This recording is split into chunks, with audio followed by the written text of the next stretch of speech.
Hi good morning. हम लोग देखे थे एक्सरसाइज 3.3 का क्वेश्चन नंबर 10 तक। उसमें दो क्वेश्चन आपका बचा हुआ था objective, question number 11 and question number 12। कुछ बच्चे का कहना था कि वो ऑब्जेक्टिव क्वेश्चन भी बतला दीजिए सर। तो क्वेश्चन नंबर 11 और क्वेश्चन नंबर 12 आज हम लोग देखेंगे। देखिए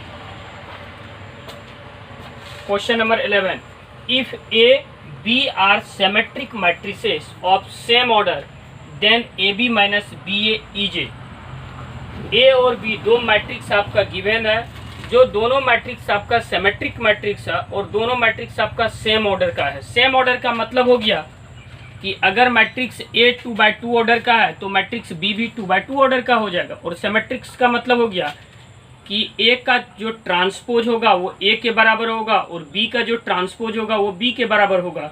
that means A dash equal to A and B dash equal to B. ये क्वेश्चन में आपका गिवन है, तो हम लोगों को फाइंड करना है ए बी माइनस बी ए जो होगा इस चार ऑप्शन में से कौन सा होगा। पहला स्क्यू सिमेट्रिक मैट्रिक्स होगा, सिमेट्रिक मैट्रिक्स होगा, जीरो मैट्रिक्स होगा, आइडेंटिटी मैट्रिक्स होगा। तो इसमें चार में से कौन सा होगा हम लोग देखेंगे। अब answer, since A and B are symmetric matrix, A और बी आपका गिवन है सिमेट्रिक मैट्रिक्स है, therefore A dash equal to क्या होगा, ए होगा जब सिमेट्रिक मैट्रिक्स है, and B dash equal to B होगा।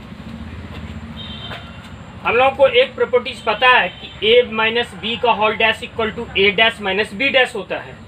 दूसरा प्रॉपर्टीज कि ए बी का whole dash equal to B dash A dash, ये दोनों प्रॉपर्टीज हम बतला चुके हैं। नाउ अब जो हम लोग को फाइंड करना है वो देखेंगे कि A B minus B A का होल डैश। यहाँ देखिए ए माइनस बी का होल डैश, पहले ए है तब बी है तो ए डैश माइनस बी डैश हुआ। उसी प्रकार से ए बी माइनस बी ए का होल डैश है तो पहले आपका ए बी है तो ए बी का होल डैश माइनस बाद में बी है तो बी ए का होल डैश।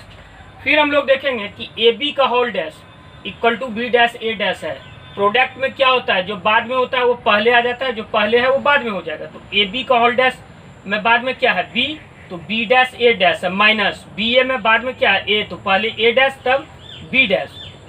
अब फिर बी डैश ए डैश का वैल्यू हम लोग बी डैश बराबर बी क्वेश्चन में गिवन है, चूंकि सिमेट्रिक है तो बी डैश का वैल्यू बी दे दिए, ए डैश का वैल्यू ए दे दिए, क्योंकि B dash equal to B, A dash equal to A, minus फिर ए डैश का वैल्यू ए, बी डैश का वैल्यू बी। अब यहाँ से सिमेट्रिक होगा कि स्क्यू सिमेट्रिक होगा, इसके लिए हम लोग क्या करेंगे कि माइनस कॉमन लिए। माइनस कॉमन लेने के बाद जो पॉजिटिव होगा वो निगेटिव बन जाएगा, जो निगेटिव होगा वो पॉजिटिव बन गया। माइनस कॉमन लिया, स्मॉल ब्रैकेट स्टार्ट, ये A B B A positive है तो माइनस बन गया। अब देखिए कि A B minus B A का whole dash equal to minus A B minus B A, तो ये किसका है, ये स्क्यू सिमेट्रिक मैट्रिक्स हो गया। Hence A B minus B A is a skew symmetric matrix, so correct option is A. तो पहला ऑप्शन आपका दिया हुआ है कि स्क्यू सिमेट्रिक मैट्रिक्स, तो आपका ये हो गया आंसर स्क्यू सिमेट्रिक मैट्रिक्स। अब हम लोग क्वेश्चन नंबर 12 को देखेंगे। अब हम लोग देखेंगे एक्सरसाइज 3.3 का क्वेश्चन नंबर 12 को। देखिए, if A equal to cos alpha minus sine alpha cos alpha then A plus A dash equal to I if the value of alpha. Question में आपको गिवन है कि अगर ए इक्वल टू ये दिया हुआ हो और A plus A dash equal to I हो तो यहाँ अल्फा का वैल्यू क्या होगा। तो ए जो मैट्रिक्स आपका गिवन है ये 2/2 ऑर्डर का है। 2/2 ऑर्डर का मतलब नंबर ऑफ रोज कितना, ये देखेंगे हॉरिजॉन्टल लाइन को रो कहते हैं, वर्टिकल लाइन को कॉलम कहते हैं। 1 2, तो नंबर ऑफ रो 2 हो गया आपका, बाय नंबर ऑफ कॉलम देखेंगे 1 2, नंबर ऑफ कॉलम्स 2 हो गया, तो ऑर्डर कितना हो गया 2/2। 2/2 ऑर्डर का मैट्रिक्स ए है तो आई जो होगा आइडेंटिटी मैट्रिक्स वो भी 2/2 ऑर्डर का आपका होगा। ऑप्शन में आपका दिया हुआ है π/6, π/3, π/3, π/2। आंसर अब हम लोग देखेंगे, सिंस ए इक्वल टू ये दिया हुआ है और ए डैश का यूज है तो दोनों तरफ हम लोग डैश लगाए, दैट मीन्स ट्रांसपोज लगाए। इधर अगर डैश लगाएंगे तो इधर भी डैश लगाए। अब ट्रांसपोज कैसे निकलेगा, ये फर्स्ट रो है तो फर्स्ट कॉलम बन गया, ये सेकंड रो है तो ये सेकंड कॉलम बन गया। तो आपका A dash equal to cos alpha minus sine alpha cos alpha. अब हम लोग देखेंगे कि आई इक्वल टू 1 0 0 1, चूंकि 2/2 ऑर्डर का मैट्रिक्स आपका ए दिया हुआ है तो आइडेंटिटी मैट्रिक्स भी हम लोग 2/2 ऑर्डर का निकालेंगे, तो 1 0 0 1। अब ये स्टेप आपका ये गिवन है कि A plus A dash equal to I, तो ए का वैल्यू यहाँ से पुट किए प्लस ए डैश का वैल्यू पुट किए इक्वल टू आई का वैल्यू 1 0 0 1 पुट किए। अब दो मैट्रिक्स को ऐड करेंगे, ऐड कैसे करते हैं ये आपको पता है। इसका अगर फर्स्ट रो लेंगे तो इसका फर्स्ट रो, इसका सेकेंड रो तो इसका सेकेंड रो, अब इसका फर्स्ट रो का पहला एलिमेंट ये लेंगे तो इसका फर्स्ट रो का पहला एलिमेंट ये लेंगे।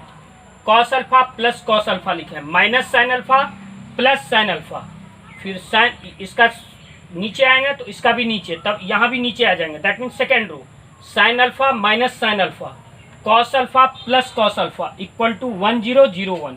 अब देखिए cos alpha plus cos alpha 2 cos alpha minus sine alpha plus cos alpha आपका कैंसिल होकर 0 हो गया, sine alpha minus sine alpha cancel होकर 0, cos alpha plus cos alpha 2 cos alpha equal to 1001। अब देखिए कि इधर आपका सिंगल मैट्रिक्स हो गया, इधर भी सिंगल मैट्रिक्स हो गया। दो मैट्रिक्स इक्वल कब होता है, उसका कॉरस्पॉन्डिंग नंबर आपस में इक्वल होना चाहिए। कॉरस्पॉन्डिंग का मतलब अगर इसका ये लेंगे तो इसका ये आपस में इक्वल, यहाँ 0 है तो यहाँ भी 0, यहाँ 0 है तो यहाँ भी 0, यहाँ 2 कॉस अल्फा है तो यहाँ 1 है, तो कॉरस्पॉन्डिंग नंबर को हम लोग इक्वल करेंगे। तो 2 कॉस अल्फा इक्वल टू क्या करेंगे 1, तो 2 कॉस अल्फा इक्वल टू 1, तो कॉस अल्फा इक्वल टू क्या होगा, ये 2 है, 2 इधर आ गया तो क्या होगा डिवाइड में। अब क्या बचा कॉस अल्फा इक्वल टू 1/2, इधर कॉस अल्फा है इधर 1/2 है, तो इधर अगर कॉस है तो कॉस में ही देखेंगे कि 1/2 किसका वैल्यू होता है, कितना का, तो 1/2 कॉस में π/3 का वैल्यू होता है, तो cos alpha equal to cos π/3 कर सकते हैं, क्योंकि कॉस π/3 का वैल्यू क्या होगा 1/2, तो यहाँ से cos alpha equal to cos π/3। जब दो ट्रिगोनोमेट्रिकल फंक्शन आपस में इक्वल होगा तो ट्रिगोनोमेट्रिकल फंक्शन आपस में इक्वल होने से वो रेशियो जो होता है वो कैंसिल हो जाता है, एंगल आपस में इक्वल हो जाता है। यहाँ कॉस है तो एंगल आपस में इक्वल हो जाएगा, अल्फा इक्वल टू क्या हो जाएगा यहाँ से π/3।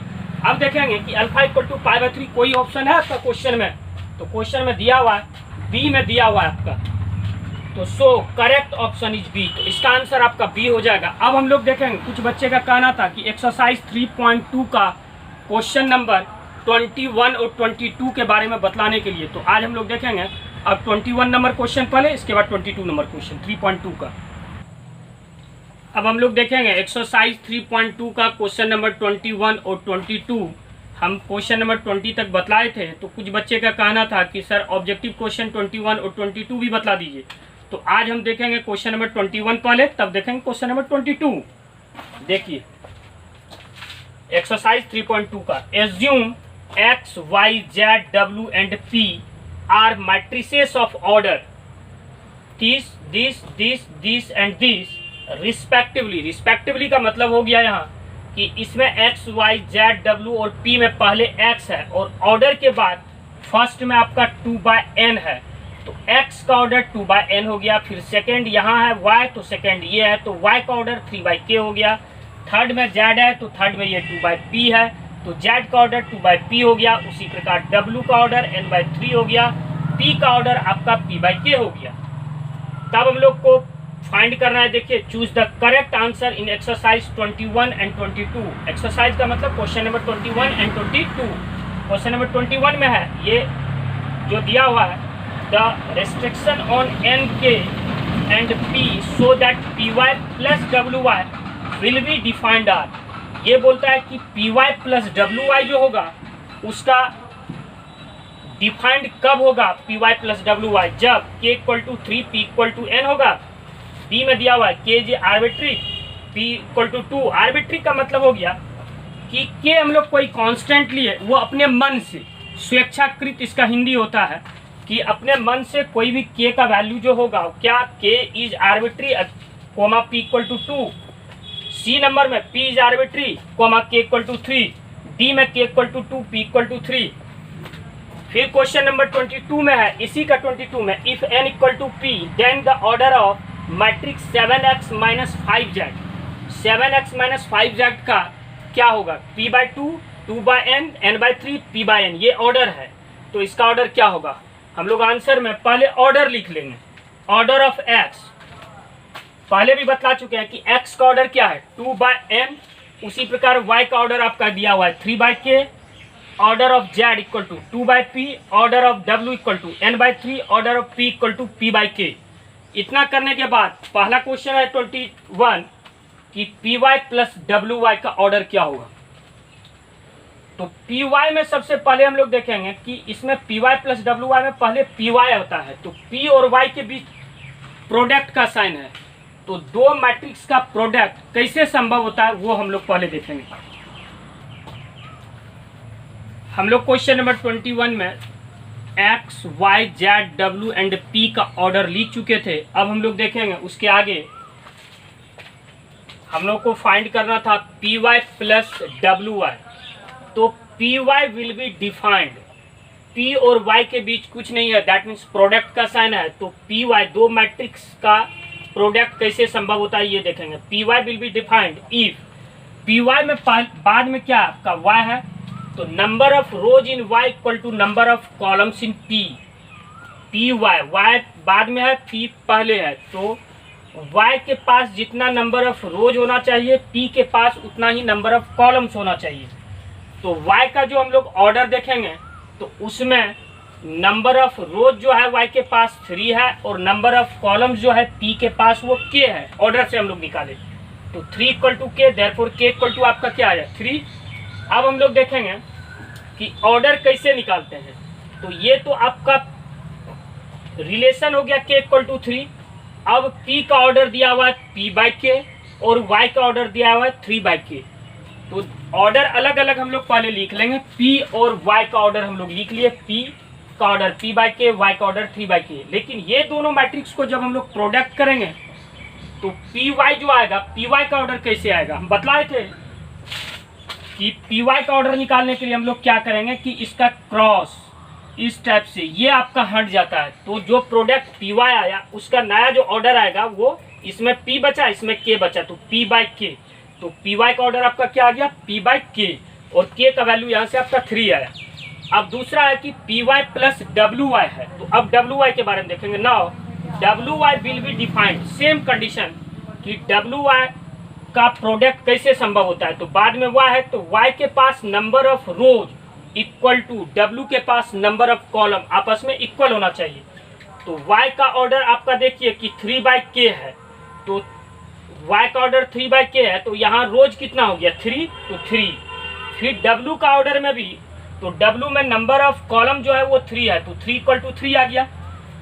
अब देखिए फिर हम लोग क्या करेंगे कि डब्ल्यू का ऑर्डर n बाई 3 है और y का ऑर्डर आपका 3 बाई के है। तो ये अलग अलग हुआ। अब दोनों का जब हम लोग प्रोडक्ट निकालेंगे तो प्रोडक्ट का ऑर्डर क्या होगा, तो ये आपका क्रॉस जो होता है ये हम लोगों का हट जाता है।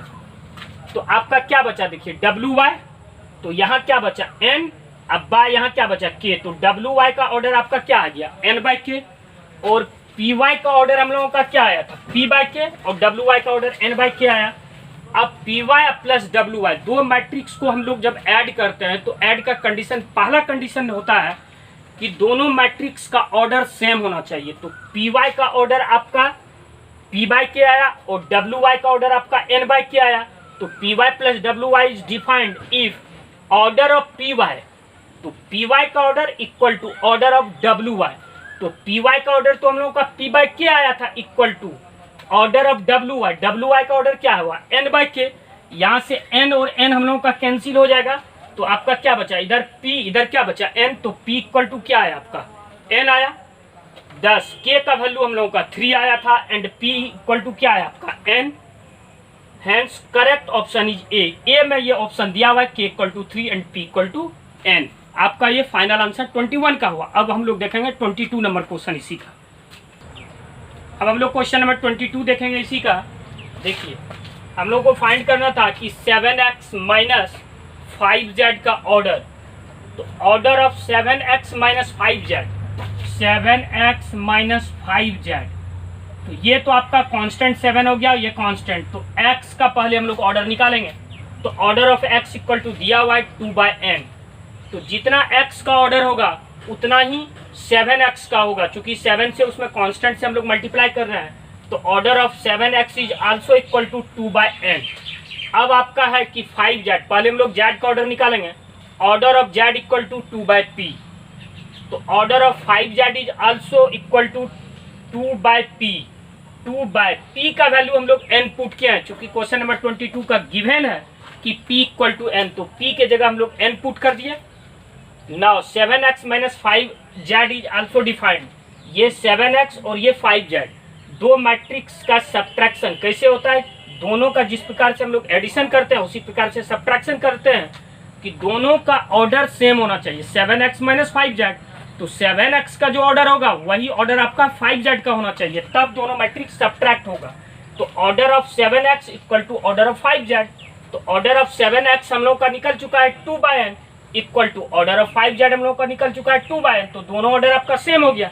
दैट मीन्स ये ऑप्शन किस में है देखेंगे, so correct option is B, B में आपका 2/n है, तो 7x माइनस 5z का ऑर्डर 2/n हो गया। हम लोग का एक्सरसाइज 3.2 भी क्लियर हो गया, जो क्वेश्चन ऑब्जेक्टिव बचा हुआ था एक्सरसाइज 3.3 भी क्लियर हो गया। अब हम लोग कल देखेंगे पहले एक्सरसाइज 3.4 का थ्योरी, इसके बाद क्वेश्चन बतलाएंगे।